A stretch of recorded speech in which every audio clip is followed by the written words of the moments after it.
2024년 5월부터 7월까지 정확하게 어디서 무슨 직함으로 일을 하셨습니까? 블록체인 협회 부회장하고 있었습니다. 지지난 대선 때 윤석열 대선 캠프에서 언론 특보를 하셨습니까? 아니요, 안 했습니다. 전혀 캠프에 개입을 하지 않았습니다. 아무 직함도 어둠의 그림자였나 보죠. 그건 별건으로 치고 넘어가 봅시다. KH그룹이라고 아시죠? 예, 거기 직함으로 부회장 직함을 달고 있었던 조경식 씨랑 통화한 적이 있죠. 예, 보도를 보면은 2004년 5월 16일 윤정식 씨가 조경식 씨에게 전화를 해서 배상윤 KH 회장 쪽과 윤석열 대통령 또는 측근과 단독 면담을 주선해 주겠다라고 통화한 적이 있습니까? 예. 그때 이런 언급을 합니다. 지금 마냥 이재명한테 당하고 있는 것보다는 이쪽도 칼을 하나 쥐고 있는 게 좋을 것 같아 라고 언급을 하셨죠. 예. 이 얘기는 윤석열 정권이 쌍방울 대북 송금 사건을 정치적으로 이용하도록 중간에서 무슨 메신저로서의 역할을 했다 이렇게 볼 수 있는데 어떻게 보십니까? 역할을 했으면 하는 희망으로 통화를 한 겁니다. 자, 이 대북 송금 사건과 관련해서 최근에 알려지고 있는 모습을 보면 해당 사건 검사는 피의자의 약한 측면을 이용을 해서 증거와 진술을 회유 조작하고 또 쌍방울 측에다가는 권성동 실력자하고 연결을 해서 그들이 구명받는 대신에 이재명 그 당시 대표에 대한 누명 씌우기에 가담하도록 그렇게 한 사실이거든요. 그렇지가 않고요. 본인들이 그러니까 이 녹취록을 예. 보시면 이쪽도 칼을 하나 쥐고 있는 게 좋을 것 같아. 이 말이 뭔 말입니까? 먼저 배상윤 회장이 지병으로 굉장히 고생하고 있는데 한국에 들어오고 싶다. 그런데 자기들이 이런 걸 갖고 있다. 이재명 대통령의 어떤 비리 정확하게는 얘기 안 하고 그리고 야당 국회의원들 당시 민주당 국회의원들 몇 명에 대해서 또 자기들이 어떤 걸 갖고 있다 그래서 그거를 한 번 더 확인을 하는 내용을 얘기를 한 겁니다. 그랬는데 정확하게 얘기는 안 해줬어요. 그래서 이제 그렇게 얘기를 한 거죠. 자, 윤정식 씨가 본인 휴대폰 번호로 2024년 6월 26일 또 2024년 7월 13일 조경식 씨에게 만나자고 보낸 문자가 방금 저 문자 메시지입니다. 이 조경식 씨하고 이렇게 자주 연락을 주고 받은 이유가 뭡니까? 조경식 씨가 계속 연락이 왔어요. 저는 솔직히 말씀드리면 여기도 보면 알겠지만 조경식 씨가 보낸 주소거든요. 만나자고 논현동 246 커피숍이요. 자, 그리고 6월 26일 24년 예. 저녁 6시 반에 용산 대통령실 인근 레스토랑에서 예. 윤정식 씨 이름으로 예약을 했죠. 예. 저기 보이죠? 까미노 엘 칸투스. 본인이 예약을 했지 않습니까? 예, 제가 예약한 겁니다. 그게 그 자리에서 300만 원 이상 가는 고급 양주, 저도 들어보지도 못한 사또마고를 사오라고 문자를 보낸 이유가 뭐죠? 그걸 설명을 드리면 윤정식 씨는 예. 소위 말해서 정치 브로커, 특히 검찰이라고 하는 국가의 공권력을 활용을 해서 정권의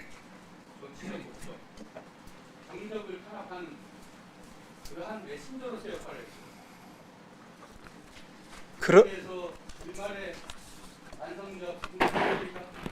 죄송합니다. 예, 그때 제가 생각이 짧았고 생각이 모자랐습니다. 죄송합니다.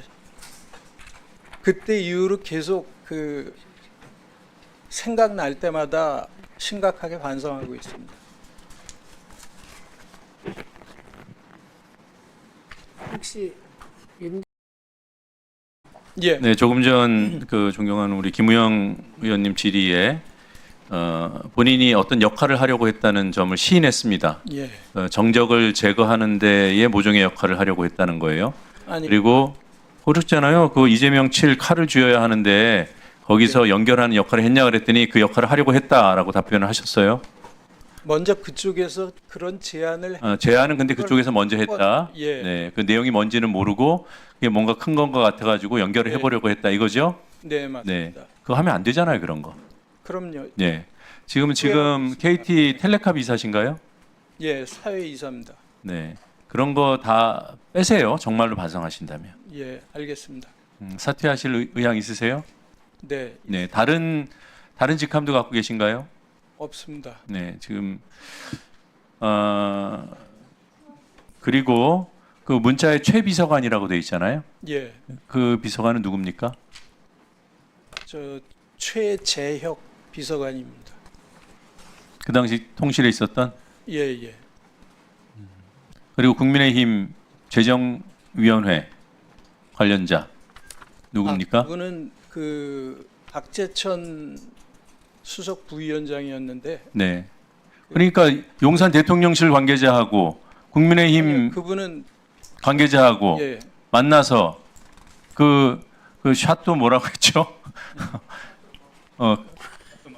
그거 드셨어요? 거기서 아니요, 갖고 오기만 했습니까? 아니 갖고 오지도 않았습니다. 안 가져왔던가요? 예, 가져오라고는 요구는 하셨고. 알겠습니다. 예. 마치겠습니다. 3분 16초 남았습니다. 네. 네. 그러니까 뭐 다른 증인이나 그런 분들에 비해서 순순하게 본인의 잘못에 대해서 시인을 하셔서 다행이라고 생각하는데 그 충암고 사기이신가요? 예. 그러면 대통령하고는 몇 기 차인가요? 4년 선배입니다. 대통령이 1기인가요? 아니요, 아. 8기요. 8기요. 예. 대통령보다 훨씬 더 예, 선배시네요. 예, 젊어 보이시죠? 김용년 장관하고도 선후배 관계시네요. 예, 3년 후배입니다. 김용현 장관이. 그 대선 캠프 안에는 안 들어갔고 그 제 개인적으로만 그 암중 모색을 했지만 사실은 그 거의 언더에서 역할을 하셨네요. 예, 거의 영향은 없었다고 생각합니다. 영향이 없었다.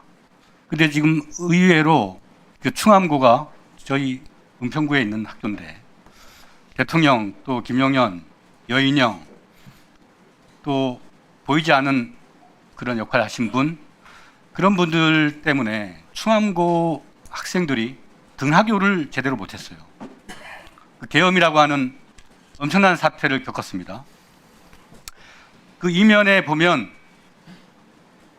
정상적으로 선출된 권력이 정치의 본령인 국민의 삶에 대한 기여 이것이 아니라 정적을 범죄자로 몰아가고 야당이 정치적으로 비판하는 역할 또 입법부로서의 제반 입법 기능을 엄청나게 잘못된 일로 간주해서 반국가 사범 이렇게 몰아갔단 말입니다. 그러면 언더에서 도움을 주고 또 이렇게 정권의 정치적 탄압에 본인 스스로 자처해서 했던 어느 누군가의 명령이나 지시 혹은 부탁에 의해서 했든 간에 본인도 이 정권이 잘못되는데 엄청난 역할을 한 거란 말입니다. 그것도 범죄를 조작하고 타인의 누명을 씌우는 그러한 언행을 했단 말이에요. 이 단지 이렇게 성찰 한마디로 넘어갈 일인가?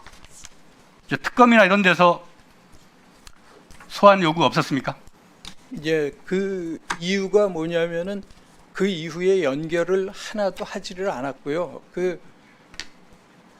만약에 그렇게 배상윤 회장이 한국에 들어오고 싶다면 자수를 해라 그래서 그 검찰에 번호를 넘겨줬습니다. 그래서 아까 그 문자 메시지에도 보면은 알겠지만 저녁 6시까지 자수를 해라 하고 그 사무실 전화번호를 넘겨줬는데, 근데 저녁 5시 53분쯤 그런 식으로 그 국가 네트워크가 안 좋아서, 즉 어느 나라에 있는지 모르겠지만 네트워크가 안 좋아서 전화를 할 수가 없습니다. 즉 자수를 할 수가 없습니다.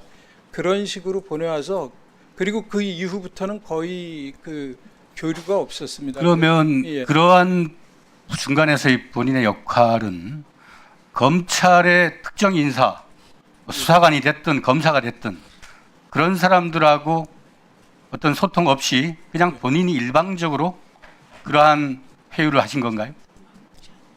회유 여기 그 의미 녹취록의 내용 자체가 예. 회유하는 거 아닙니까?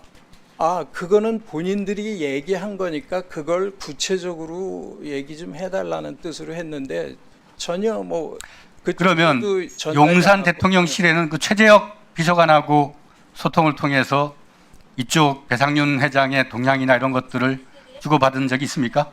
한 번도 없고, 그날 만났을 때요. 저녁에 최재혁 비서관이 그 얘기를 조경식 부회장한테 듣고 그 자리에서 벌떡 일어나면서 자기는 여기에 관여할 수 없고 자기 소관도 아니다 하고 일어나면서 자기가 한 10분, 20분 있었습니다. 그 배상윤 나갔어요. 측에 예. 이렇게 단지 모여서 고급 양주를 마시거나 이런 것이 아니라 그 일단의 언론 보도를 보면 권성동 의원 측은 쌍방울 측에 유리한 수사 정보를 제공하고 또 그들에게 유리한 법적인 그 처결을 할 수 있도록 하기 위해서